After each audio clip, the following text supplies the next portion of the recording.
So we're a couple of days away from the pop-up now. The Christo and deadmau5 collaborations are both done. They both came out really, really nicely. I've got everything else printed as well, so we've got loads of stock. So this is episode 8 of Starting a Streetwear Brand.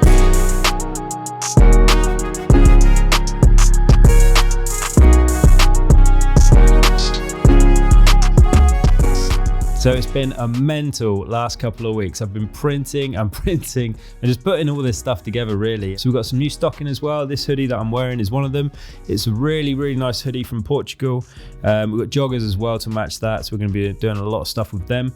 It's 500 GSM, so it's really nice and heavy.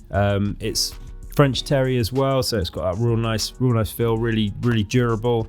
It's got a nice boxy fit as well, which I really like. Just really, really nice around the arms as well. So really, really happy with this new prototype. And there's actually a supplier coming down on the day of the pop-up as well, which would be quite interesting, who's based in the UK. So I'm really excited to have a conversation with them because it'd be so much easier if we can get our garments from the UK. So anyway, we'll see what happens with that and hopefully that comes good. So I thought it'd be good to give you guys a little bit of a rundown of what I did for the Christo shirt, what I did for the deadmau5 one as well. They're both different shirts. One's black with white ink. The other one's a white shirt with black ink. So I've got the orange on both of them as well. It's like that signature orange that I use a lot. So the deadmau5 design was one that I did first. That was featured at one of the pop-ups that deadmau5 hosted as well. That was a really cool one. That was literally like 2 days as well. I had 2 days notice to do that one. We still had some stock, so we were gonna get it shipped over here, but that cost an absolute fortune. So I thought it'd be a good idea to produce some here so we can get some shipped around Europe and UK and so on as well. So if you're in the US, you can still get some sizes. They're on the Mouse Shop store as well. So head on over to that if you haven't seen them already. So yeah, the Christo collab as well. That one was an interesting one, how that came about. You know, we were just chatting away on Instagram and he quite liked all the mock-ups that I was doing on the store. He thought it was actually like a streetwear brand. So I kind of feel like I do need to pay a bit of credit to Chris as well for this part of the journey, because everything that I've done today has kind of come off the back of, you know, that inspirational chat that we had when he said that I should be turning this into an actual physical brand. So here we are, and it's actually happened, and I'm doing a collab with Christo. So here's a little behind the scenes chat between me and Chris where we were going into a little bit more details about that design. When we first spoke, I must admit, I was quite overwhelmed with the opportunity. And, I spoke to a couple of other guys as well that know you. And I was just like, I'm doing this thing with Chris. We're going to do like a collab. And I was like, what? I'm going to laugh. I was like, yeah, I know. Yeah, really, really chuffed about it. Yeah. So, and I must admit, like when we first started doing it, and I put some designs together and I was like, oh, no, this isn't right. It's just not cutting it yet. And what really got me over that hump was the book. Oh, so I got the book and I was just going through it, and there's so many things that I was relating to whilst going through that sort of creative block and that pressure. Because I've worked with a couple of clients before in the past, some big tier clients, whatever, and you're just like, wow, I've closed this job. I can't believe I'm doing this job. And then you freak out because it's like such a big client or whatever, and it's just like similar type of thing. So there were statements in there that really resonated with me, I guess. So I just thought it'd be good to introduce them into the design. So for example, obviously we got, when things aren't adding up, start subtracting, subtracting all these things. Loads of little, and obviously breaking inertia as well. Like that's the main piece. It's the main concept for the piece, because and that's what I quite like to do with garment designs as well. It's like focus on a concept in a way. And for me, in that sense, that was like the initial concept. And it was just quite interesting to bounce it back. And I feel like as well, like when I sent that one through, it seemed to get a better reaction from you for sure. Yeah. Well, from my perspective, it was neat seeing you do all these mock-ups, and I'm going on your site. I'm like, this should be a streetwear brand right now, that I'm kind of bummed that it's just virtual, right? And you do so many really beautiful type mock-ups, and the way that you're able to make it easily configurable, I think it just spoke to me. And so when we were chatting in the DMs, I'm like, are you starting a streetwear line? And then now I see you doing this, and it's kind of odd. I don't know how old you are, but when I was 17, 18 years old, I worked in a silk screening place. So I know exactly the smell, the process of emulsion, plastisol inks and the dryers, and put too much ink on that one, or not enough. And so it's just kind of neat for you to be on that journey now, and just me seeing it. that there's a return to analog because we're such in a digital space these days that people still like things they can touch, look at, and smell. It's exactly the reason why I did it as well, because so much stuff is 3D now. It's all on Blender and it's all on Cinema 4D. And that was one of my things this year. I was like, I'm going to get into 3D. I'm going to learn 3D.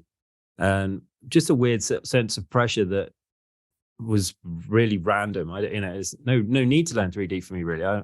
But I felt like I really need to learn 3D. Yeah. And just didn't click with it at all. Like, I've done some stuff and I can use 3D now, but I just don't get excited about it, But like with the clothing, that's what, as soon as I started making stuff, using my hands and holding the garment up and putting it on, I was like, this is so much better than just spinning something around in 3D and then waiting for 5 days for it to render. So it's it entirely the reason for doing it, really, just wanting to actually do stuff rather than just sat at a desk and lazing away, really. So and like with the mock-ups as well, thank you very much for the kind words on those. But that's another thing. It's just, I'm making them because I'm so passionate about clothing. I'm really into clothing. That's my thing. And, just like geeking out on garments and certain cuts and trying to keep an eye on what's coming around, the corner with trends and stuff, and, trying to see if I can get in there and maybe push some trends, and like with font design as well, and just like different styles and different approaches to it. So it just seemed to be staring right at me in the face, really. So we'll see where it goes, but it's very early days. You must know as well, with God is a designer as the brand, I mean, how's that been going for you? It's going pretty good. We have some of our challenges, but I think as a designer, it's one of these things where I'm really compelled and drawn to things with type. And we're seeing like major fashion labels introduce more avant-garde type to bring a youthful energy to their line, like Burberry, for example. I'm seeing some real interesting things that they're doing with asymmetrical type, things that bleed off the edges, and in new or different inks or plastics or whatever they're doing to their garments.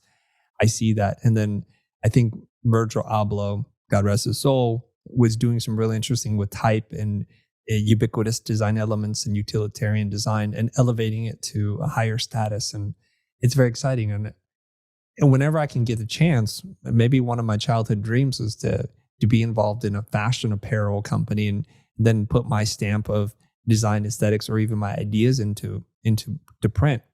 God as Designer is run by another person. It's his company, and it's going well. We have issues with, like, do people want this item or that item? And this, you have to deal with inventory. You have to make some predictions as to what people actually really want, and we're not always sure what they want. So we'll overorder on some things and underorder on others, and this is a challenge. Yeah, and that's one of the reasons why I wanted to do everything in house as well. Because so over here, these are all blanks. So obviously I've got this stuff behind me. These are printed for the pop-up and so on, just so I've actually got some stock. But I wouldn't usually have so much stuff produced. Yeah, I tend to wait for it to come in. And then, wait for the orders to come in, almost like a pre-order, run them for a few weeks, and then print what I've got over the last 5 business working days, for example. And that way I just kind of can chuck a load through, and then I can start to forecast what is working better. So, for example, if 40% of those orders are based on one design and like 10% are based on another, then I won't necessarily run so many of the 10% ones. Yeah. So I'm kind of like using that strategy to make sure that I've not just got loads of garments sat around collecting dust, because that's the last thing anyone wants. So I've just got loads of blank garments sat around now. So these are hand-pulled, small batch, print on demand kind of thing. Yeah, totally. Yeah. And I've just managed to get a bit more efficient with it as well, because I was like, this is ridiculous. This is way too much time to clean up, the preparation. Oh my God. It's an absolute nightmare, but I've got much better at that now as well. I've had to, really, because of my setup. So there's a few little tricks that I've got that I'm documenting on the YouTube channel as well. Nice. That to help other people that might be interested in doing it.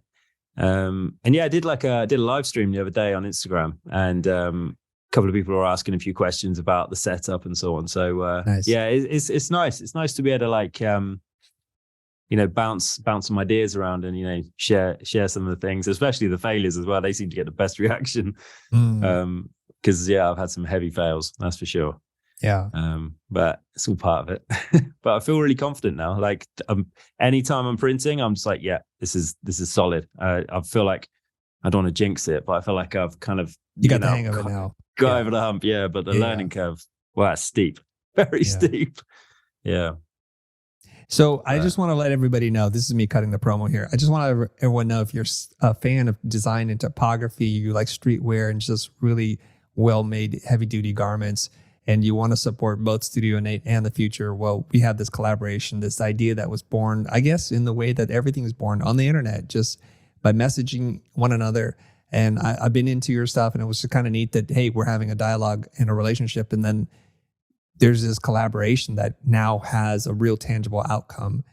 And I don't know how many of them you'll make, but everybody don't sleep on this. We need you to pre-order, because if you don't order, we only print as many as are ordered, right? So this is how it's working. It's not going to just sit there in stock on the back shelf somewhere gathering dust.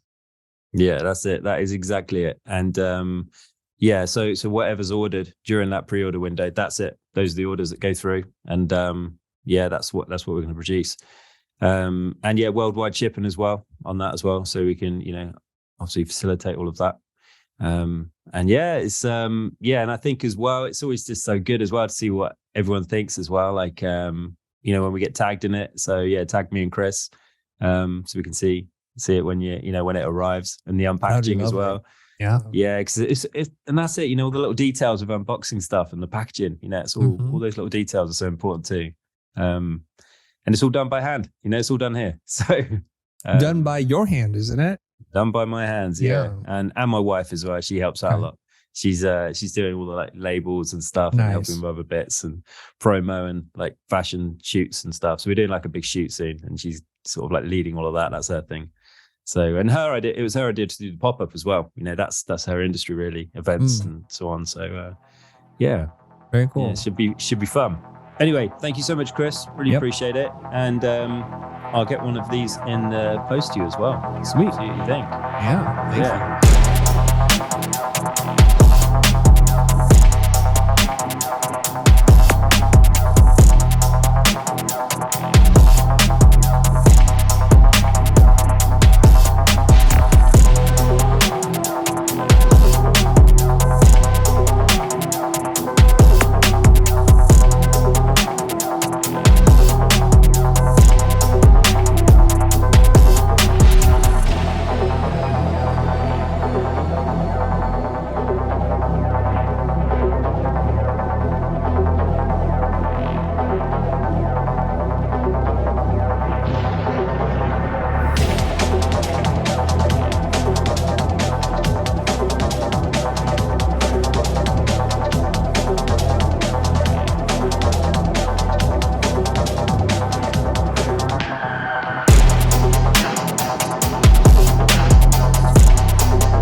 Hey everybody, what's up? My name is Chris Doe, and if you're watching this and you're a fan of typography, the future, and really amazing design, you're going to want to pay attention to what James and I are cooking up. For the first time ever, we're doing a collab between the future and Studio Innate. He's done all the design. It's brilliant, and these are hand-pulled small batch runs, and the only way to get them is to order it within this week period, and that's it. Once that's done, this is over. So don't delay. Order yours right now for you or a friend.